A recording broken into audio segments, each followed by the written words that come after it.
today we want to talk about teens, tenacity and technique. I'm Nicolette Solomon from the Suzuki Music Institute of Dallas. And I'm Donna Davis. So the important thing that we want to talk about is how to keep your teenagers engaged within the Suzuki structure. One way is if we keep our teens engaged and motivated, they'll stay within their Suzuki structure while they're long out of the books and even until they go to college. So the question is, how does this happen? How do you keep your teen engaged in a Suzuki program for a long time? From our experience, we think it starts right at the beginning. From the pre-twinkle group is when you start engaging your child in this lifelong activity. So a strong parent education program gets the parents on board and enthusiastic. And so our parents need to learn the importance of following through, coming to lessons, coming to rehearsals, coming to concerts, but also the importance of showing up. The most important thing as far as we're concerned is get to every concert, get to every outreach program, get to every rehearsal. Just show up with your kid and they will learn what good work ethic is all about. Teens need a number of things to keep them going and motivated. They need community, they need to have fun, they need to learn respect and get respect, they need role models, high standards, and rewards. Community and fun can go hand in hand. The parents have to have their own support network. They have to have parents who've been in the program for a while to help support them and encourage them. And they need to be invested in this process and be a supporter, not just about the playing, but just showing up. The other thing is that parents can create opportunities for the kids to hang out. We've noticed in our school, when the parents arrive early with their children, with their teens, the teens love to hang out. They like to get into a room and just do a jam session. After the rehearsal, they like to chat, sit in the kitchen, talk about things. It's a completely different peer group from what they have in their high schools or their sports groups. So parents, build in that time for your kids to have these community experiences. The fun activities that the teachers and the parents create for the children will also give them an incredible sense of doing well. And the friendships they develop, those friends encourage them, they cheerlead for them, and they keep them going through those rough patches or those down times and just keep them enthusiastic about their journey. As teachers and as parents, we do realize how important it is that we show an enormous amount of respect for the work that the teens are doing, for their activities, for their group activities. When they are taught, if we respect them, they are taught respect, they will be respectful towards the younger kids that are coming up in our program who eventually will be filling their shoes.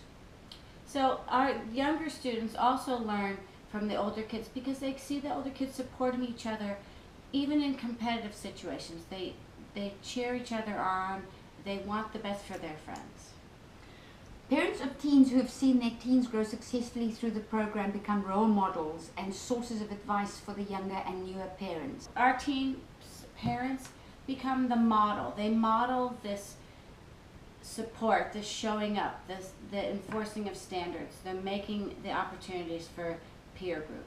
The new parents most often tell us that what attracted them in some ways to our school was when they came, it was the teenagers that they saw. They were so impressed by those teenagers that they wanted to be there.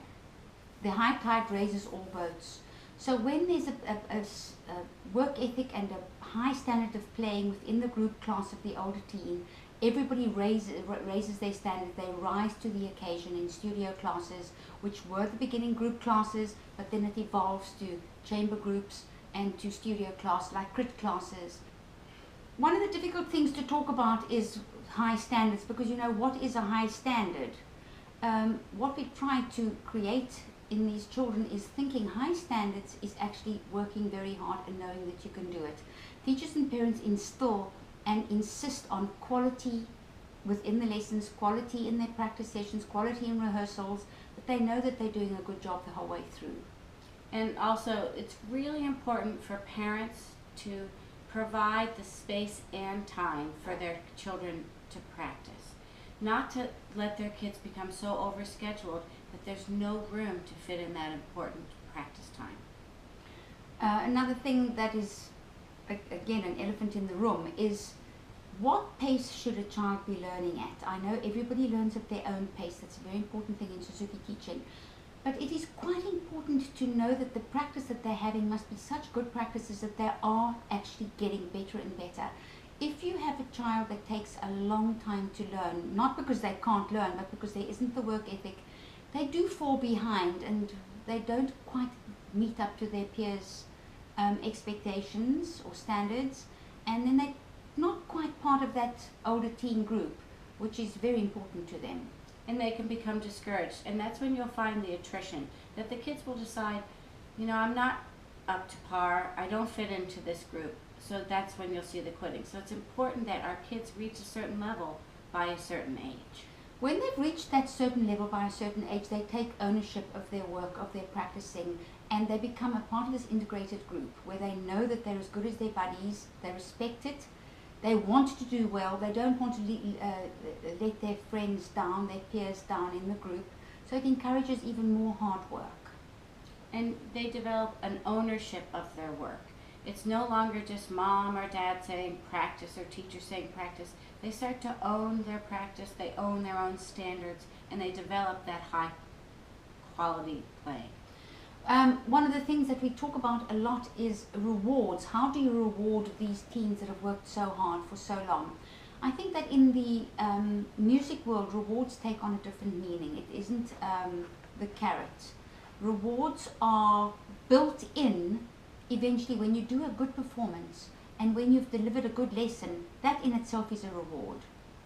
Right, so the reward is built in through the product. When the kids know when they do it well, and it's an intrinsic reward, not an extrinsic reward. But there are some rewards that they achieve or they are ready for because of their hard work.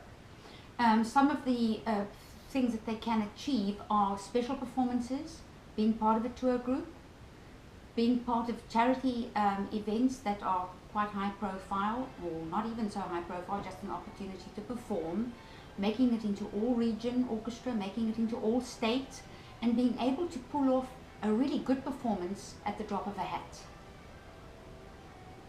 So the next thing is tenacity. In order to become a fine player, you have to just keep at it, and you have to be willing to put in the hard work. So from an early age, the parents and teachers have to instill in their kids.